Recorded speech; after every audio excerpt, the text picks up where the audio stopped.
Welcome, Marvels, to the show. How are you? Hi, Dana. How's it going? I'm good, Gwen. How are you doing? Hey, good. So Dana, I'm about to giggle because Yeah, because this we is how we always usually start laughing. things. This is usually how we do it. Dana, we got to talk about something that just keeps on coming up, keeps on coming up, keeps on coming up. And we're going to talk about it. I want to talk about autism in women. Yeah. And more importantly, how often people in our field miss or misdiagnose. I mean, I really feel like I just have to start ragging on our field, honestly. Yeah. Mm-hmm. I mean, And the really, medical, psychology and medical. Yeah. Yeah. I mean, autism in women, girls, females, female assigned at birth, however you say it, is the reason I started Awake in the first place, right? So for me, and we tend to see obviously females, women, girls getting diagnosed later in life because they get missed. But more importantly, so we have to sort of start at the diagnostic criteria and the whole kind of history of the DSM. So the DSM, was it in like 2013 that they collapsed? Asperger's? It used to be Asperger's into this larger autism spectrum disorder diagnostic category. And the reason they say they did that was statistically, they found clinicians were not diagnosed, they weren't parsing autism out from Asperger's enough to really warrant a separate diagnosis. So they collapsed those in, and then they also changed they used to have like the functional levels, high, medium, and low. They were these really marginalizing named levels of functioning. And now they have level of care that you need, level 1, level 2, level 3, in terms of, level of support. So, which is fine. I mean, moving in the right direction. And I want to be really clear for our listeners too. The DSM is not psychologist land. This is something that's done by the medical community. It's psychiatrists that do the DSM. So we adhere to that. Interestingly, the ICD, which is the International Diagnostic Code thingy list, still has Asperger's in it, which is really interesting. So they actually did what the DSM did too. And they said, oh yeah, okay, we'll go along with that. And the autism label will still have these 3 support needs, but you can still diagnose Asperger's, which is really interesting to me, right? Anyway, so I digress. I think they've done a disservice for many reasons. Taking the Asperger's label out has made it even harder for people who have low support needs to get diagnosed. In a way, Asperger's, people had in mind what it was, the stereotypical kind of computer nerd who didn't make eye contact and couldn't get a girl. I'm talking about guys, like the things we see depicted in movies. But women could also be Asperger's. Now, we've talked on the show before too, that almost every autism measure that's out there, the assessment tools, are all normed. Well, first of all, they're developed and normed on children to begin with. And even if they are developed for adults, they really are. And when we say normed, we mean like the statistical analysis of the items they use to make sure that they're reliable and valid, that they actually measure what they say they're going to measure, are all done on the symptoms and attributes and traits you tend to see in boys and men. So girls and women get missed. We've also talked on the show about how girls tend to mask more. Girls are pressed to mask more and sort of be socially belonging. And I've read some research that girls sort of more inherently do that as well. So there's probably a mix of both of those. And boys do tend to be, there's all this attribution bias with teachers and parents and everything. Boys, when they're having those kinds of behaviors like stimming or rocking and things like that, they get tolerated more in boys than girls. And girls are like, sit up and don't do that, and yada, yada. So there's all this pressure to mask or hide those symptoms much earlier. So what ends up happening is you've got a girl in school who is suffering and or suffering outside of school, but school is when often these times these things are picked up, right? They go to get assessed and they don't say it's either ADHD or autism, just gets missed. What I see is adults, and I have several social media platforms. I'm posting memes and informationals on there, and people are telling me their horror stories. Things like an actual assessor. So this is an actual psychologist doing an assessment. Some neuropsychologists, which really, I know I can't swear on here, but I just. Dana, you can.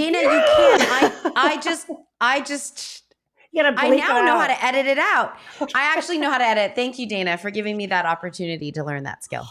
I have had people tell me, I had someone tell me yesterday, the neuropsychologist went over all the testing with her. She said she's very high on all the ADHD measures, very high on all the autism measures, but she makes too much eye contact to be autistic, which, by the way, isn't even a diagnostic. I don't even think that's in the DSM, which girls tend to do more. We're socially pressed to do that. And by the way, America's really the only culture that does that. Almost every other culture in the world, it's rude and weird to make eye contact the entire time you're talking to someone. So you make too much eye contact. He said you did too well in school as a kid. She was in the gifted program, which is really common for girls. And she was too into sci-fi stuff and fantasy. And I'm like, but wait, shouldn't that really be like a diagnostic indicator? Actually, that is a diagnostic criteria. I mean, we laugh about it, but I was like, I wanted to jump through my computer and grab that poor woman and, well, just hold her and hug her if that weren't the thing I shouldn't do as an autism. But I was enraged. This is someone who waited 1.5 years to get into an assessment. I asked her if she could get a second opinion, but the problem is now her insurance is paid for the initial assessment. Insurance isn't going to pay for her to go somewhere else.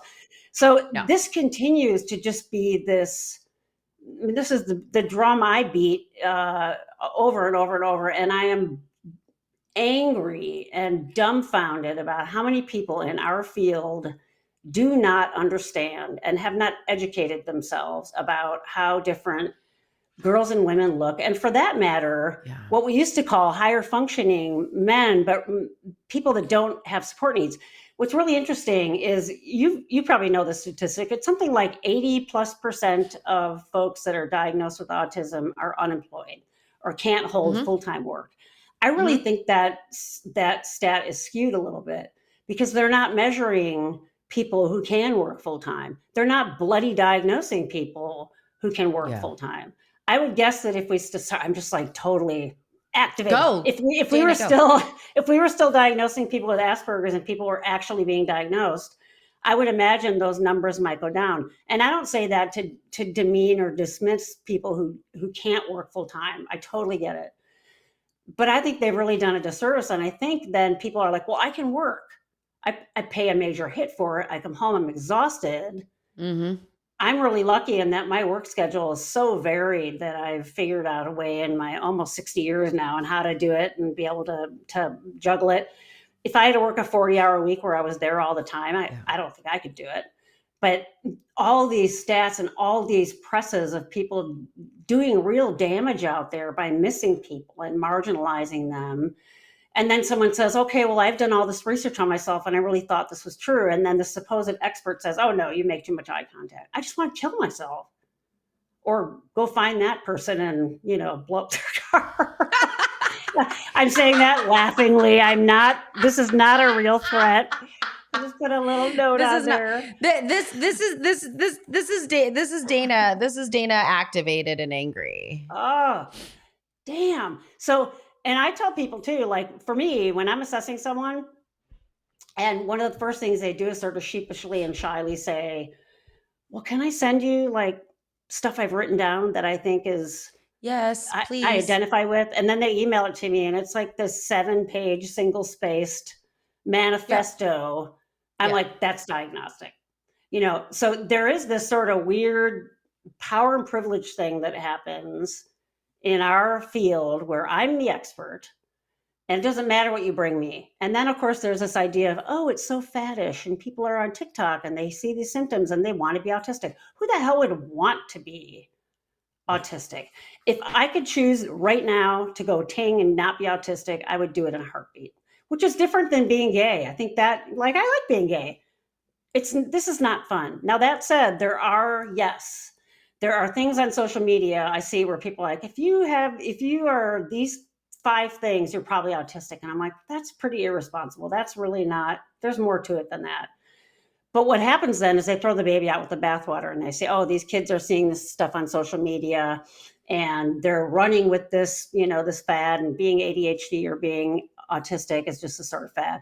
Yes, there are bad things out there and people probably are identifying with, but people that I know and hear about that are really just seeking answers and want to understand themselves, they're not just going along with 1 3-minute video they saw. They are doing years of research, and they're trying to read about themselves, and they're reading books, and they're, highlighting the entire book because everything pertains to them. They get it more than the assessors do, right? I find people that are adults who are seeking these answers know more about it oftentimes than the assessors do. Now, you and I are different because we're specializing in this and we know that. But I just really want to put that, I want to put a call out there for people that are in our field or are missing this. Please learn some about this, because you're really playing with people's lives here. And people that are seeking assessment, other than saying, I think this is a reason why self-assessment within the community is so valid, because so many people get misdiagnosed and they're like, dude, no, I know you are totally autistic, right? And then our profession is like, oh, you shouldn't be self-diagnosing. That's terrible. Well, they know more about it than you do. Why wouldn't they? Right? Yeah. So, okay. I mean, Dana, what do we know? Measures, and this is something that we, Dana and I learn in school, right? In grad school, which is you got to look at your normed the population that the test was normed on in the first place. And, at the time that the gold standard, so the ADOS and the ADI were normed, the ratio of men to women that were diagnosed. Yeah. It might have even been 10, Dana. Back then, I could relook at that. By the way, I did fact check when Asperger's left the DSM, and it was 2013. So you were close. It was 13. But I did fact check. No, I said 2013. I think that's what I said. Oh, you did? Oh, okay. Sorry. Okay, you're right. And I think that we need to look at that. More importantly, though, I think the piece here is, if there's something that isn't fitting for you and you are searching for what or why, and you do all this research, and you've done your own due diligence on it, right?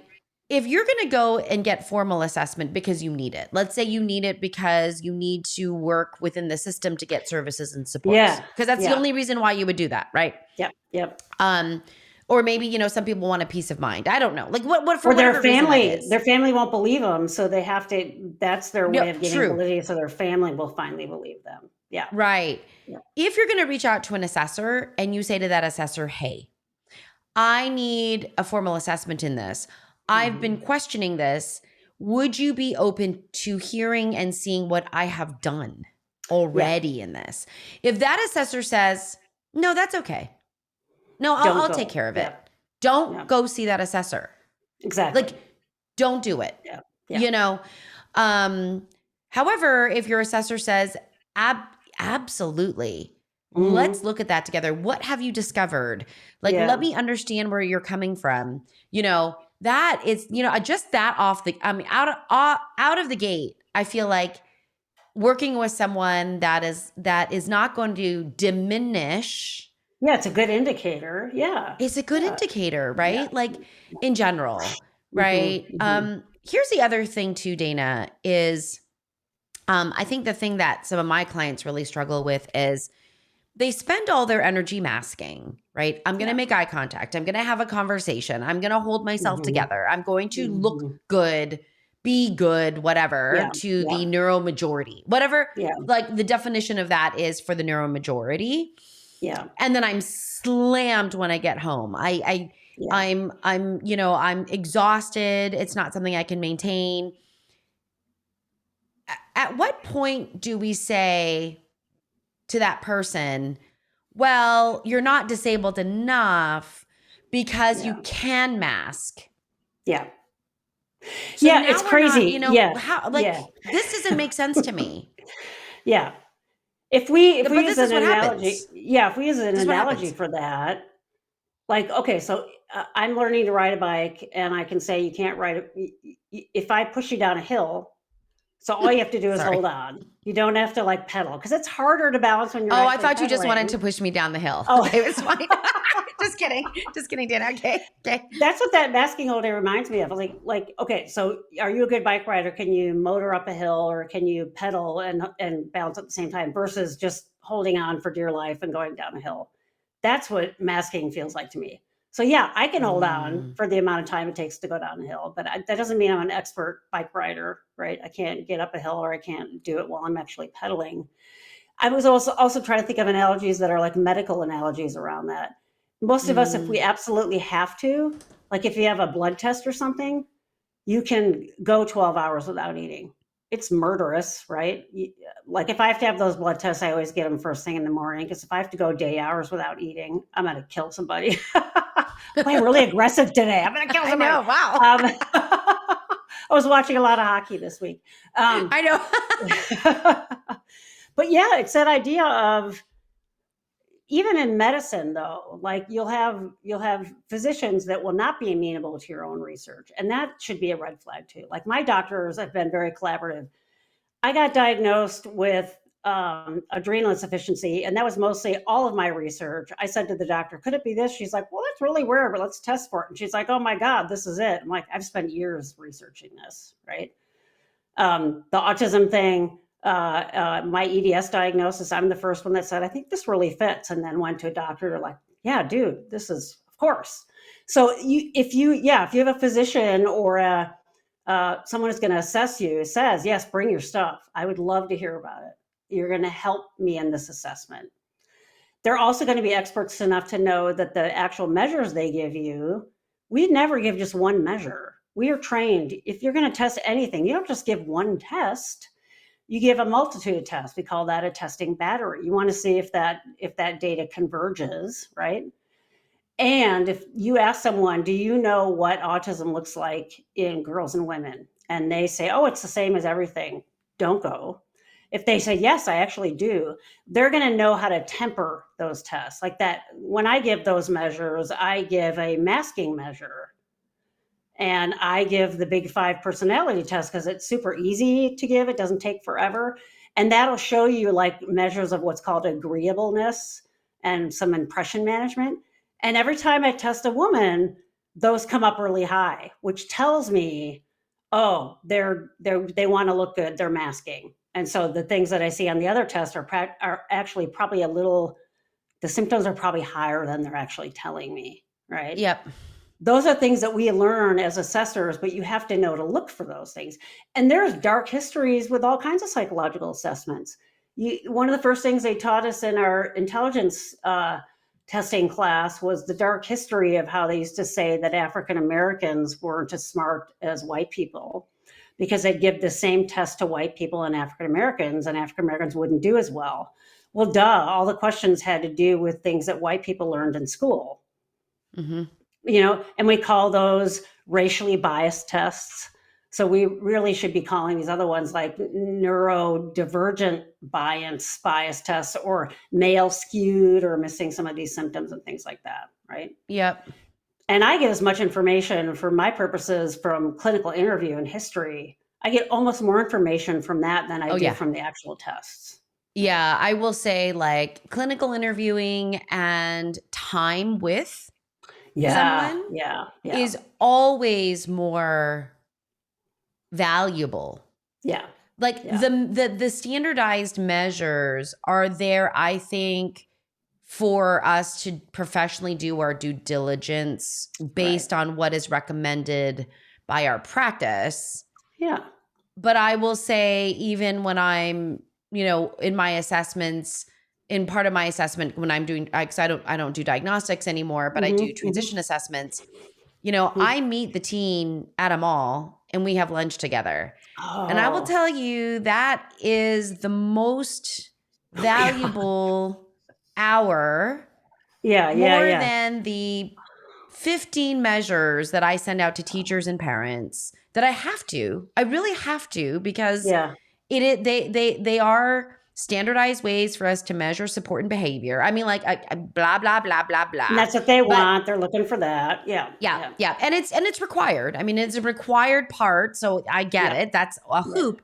But man, the clinical piece, and this is what actually I think you pay for, is clinical judgment. Yeah. Yeah. It's not whether you scored above 60 on this T score for this measure, or whether, I don't know, whether, you fall outside of the range of norm, whatever it is. At the end of the day, you're relying on a clinician Yeah. and their critical thinking, the Right. framework for how they think, Yeah. how they've come to the conclusion. And, I don't think that people come into this situation and then want to question that professional. I mean, some people do. They like to do that. But No, it's I'm saying really most hard. don't do Yeah. that. Yeah. Most would Yeah. not say, "How did you discover this? I know you explained it to me, but I'm still not sure. I still am like, this really doesn't fit. It doesn't resonate with me. It doesn't match how I'm feeling inside." Whatever that is. Yeah. And as clinicians, we're like, this might be new information, but does it resonate with you? Does Yeah, this make sense to you? absolutely. When you even mentioned, like, meeting you at a mall for lunch, Mhm. I stopped breathing for a few minutes. I'm like, "Oh my god, okay, a mall, do I know where it is? What's it gonna be Uh-huh. like in the mall? I have to Mhm. eat in front of this person. Oh my god, I have all these food issues, so I'm gonna have to talk to you. I'm gonna talk to this person I don't know." That's sort of like a and then also Beautiful I'd be like, information. "I'm not doing it. I'm not gonna do it. I'm just gonna not do it." Right? I mean, that even saying, "Meet me at a mall for lunch." Uh-huh. And That that alone. happens. I say to the family, and I say to the teen, I say, "I like to do this if you can." Oh, yeah, And yeah, I yeah. say what I do. And if they're Yeah. like, "Oh, no, no." I'm like, "Tell me why." Like, you don't have to do it, but Oh, tell me yeah. why. Oh, I love That that. is, I mean, I'm telling you, the yes and the no give me equal amounts of information. Yeah, yeah. Or when a parent goes, "Ooh, I don't think that's gonna work." And I'll be like, "Why? Ooh, Tell me yeah, why." Like, so, yeah. this type of thing though, this is what is giving me the information. Yeah, And, yeah. nowhere in the DSM, I mean, does the DSM talk about sensory pieces? Yeah. Kind of. Yeah, yeah. Only in repetitive actions. That's Yeah, it. But yeah. it does not talk about sensory registration, Right, right. how the person takes information from the outside world Mhm, in, mhm, mhm. right? And then on my show, I had Dr. Valisak on to talk about interoception, Mhm. and how OTs define interoception. Well, and what they do to promote interoception. Right. And that is where I think a lot of the pieces are. Yeah, It's yes. really in this idea of like, Internal, yeah. yeah, And yeah. they become so second nature that people don't even necessarily know they're doing it, and I think that's some of Yeah, what goes on when people are going on TikTok and they're like, "Oh my god, I so relate to that." You mean yeah, other people do that? Because it would never yeah. be something that they would just say, "Oh, I do this thing." It might emerge in therapy. I can remember I was in therapy for probably over 2 years before I told my therapist, "Oh, I do this weird thing in my head where I do this symmetrical counting thing along with my breathing, and it's always when I'm nervous and I've had some weird social thing." And I remember, like, she's gonna think I'm crazy. And she was the first human I ever told it to, and that was way before I knew I was autistic, but she was like, "Oh, yeah, okay, I'm really glad you told me that." Is that something I would have gone into a therapist telling? There was so much shame associated with it, and I didn't Yeah. it didn't even dawn on me that that would be something that person should probably know, right? Yeah. And so these tests aren't asking things like that. And I've talked with a lot of my students about, we need to develop a measure that asks more of these things. In fact, some of what I'm doing, just started with some of my graduate students, is can we go through like all these platforms that I've had up for years, and can we do like thematic analyses from what people are saying to get better questions to grab folks that have masked all those years? Like, let's come up with an assessment that actually asks these things. Right. And to do that, it doesn't have to be standardized. It can be in the context of a clinical interview. Exactly. Yeah. Like yesterday on TikTok, I just mentioned how hard the quiet meditation is for autistic folks. Oh, yeah. No, I never ever recommend quiet meditation. Ever. Yeah. And everybody was like, oh my God, yes. I mean, it just like the amount of comments, I was like, oh, hit a chord here. So I think that should be something we should ask about. I never ever. It's totally contraindicated. Yeah. It's contraindicated. And what it does is it leaves the mind open for an onslaught of thoughts. That's what it does. And they're not always good. And then I'm like, I'm doing it wrong. No. So everybody does what I would do. They're like, oh yeah, doing art or gardening or like a lot of people crochet and knit. Active meditation. And that's a repetitive sort of thing, but it's not the typical repetitive thing that we're used to measuring from these tests. Yeah. Right. That's what we're trying to get at. It's the thing, but it's the thing from a slightly different perspective. And our testing, when people don't know what to look for, isn't capturing it. And it makes me want to lose my mind. Yeah. And you guys, I think there's this piece. So the other part of my brain goes to this place where people can go to, which is diagnosis shopping. Mm-hmm. And for those of you out there that don't know that, it's when someone goes from person to person, from professional to professional to professional to professional, until they get the diagnosis that they want. Yeah. It's like meditation seeking that for diagnosing. Yeah. Right. And I think this is where some people go to in their minds when it's like, no, get a second on it. Yeah. Well, one, it's like, well, I just spent all my money on the first, so I can't get the second. Right. But this is not what this is. And I get it. And, even the diagnosis shopping, there is still something for that person that is unanswered.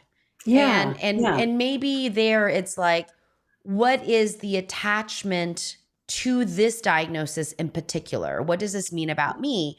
And helping to uncover that and find out what that is, instead of just like smacking a negative label or a pejorative label on that. Yeah. But I think some people that do the self-diagnosis, that are seeking the formal diagnosis, sometimes they can come off as that too, Dana. Oh, yeah. But they're really just looking for answers. They just really want to be understood because they haven't been understood yet. Yeah. And maybe the answers of why the diagnosis was ruled out wasn't fully disclosed or explained properly by the professional. Yeah, exactly. That's or it's another something like piece. You like fantasy novels and sci-fi, so that's ridiculous. If anything, it's like, what should go on the questionnaire? Do you like the idea of going to Comic-Con? Yes, I like the idea, but I would never go because it's too busy. Right, it's too loud, too much going on. Yeah, exactly. Do you have a special? Does your passion for certain actors change every month based on the sci-fi anime that you see? Yeah. I don't know. I mean, it's little things like, I haven't seen anything on these measures that talks about like mimicry, or like another post that I had last week was like, when you meet new people, it's almost like I call them these work crushes, and like temporarily or for a long time adopting mannerisms of that person. And I think it really is sort of a way of mirroring or scripting. And everybody's like, this is a thing. Other people do this too. And I'm like, yeah. That's not in the diagnostic criteria anywhere. No, I know, and it's so common, men and women, to do that. It's crazy. Yeah. It's just a high, the really autism, it really has become quite an umbrella. Yeah. And it's almost too much of an umbrella. Yeah. In terms of people that are assessing for it are looking for one thing and one thing only, right? Yeah. Yeah. And if it doesn't fit that yes, neat little thing, they're going to say, no, it's not a thing. Yeah. The umbrella is only a one-person umbrella. It's a one-person. The rest of you, too bad. You're out in the rain. The rest of you will have to stand in the rain. Sorry. Too bad for you. Sorry. Yeah. Yeah, it's crazy. Oh my God. Crazy. Yeah. Oh my God. Well, okay. So, gosh, like takeaway points, you guys, is it's okay to do your own research and to challenge people when it doesn't resonate with how you understand yourself. Yes. And I know it depends on what country you're in, how you get in the system. If you're in the US, I highly recommend Googling Psychology Today. They have a therapist search tool that you can look by specialty. And then even then do what Gwen is saying, like ask them, if I bring in a bunch of my own data, are you amenable to that? And are you familiar with diagnosis in women and adults and everything else? Yeah. Are you familiar with not only diagnosis with women and adults, but where the diagnosis is much, much later than you would ever imagine? Yeah, late diagnosis, masking, right? All that stuff. All of that stuff, exactly. Masking, like those are good questions to ask. And Dana, if Dana gets another post about this, she might explode. I might. If she reads my another poor wife, post, she'll be working in the kitchen and I'll come in there and I'm like, ah. She's like, oh yeah, okay, another one of those. Yeah. What happened on TikTok? Okay. Yeah. Dana, you're quite, I mean, you're like a TikTok. Is that what do you call you TikTokers? No. TikToker? Yeah, I don't. Oh, they call them creators, which is sort of fun. I'm a creator. I like that better. Yeah. Okay, we'll call you a creator then. It's like Prince. It's just like one label. Yeah, there you go. Creator. Okay. Anyway. All right, Marvels. We will see you in the next episode. Bye. Bye, everybody.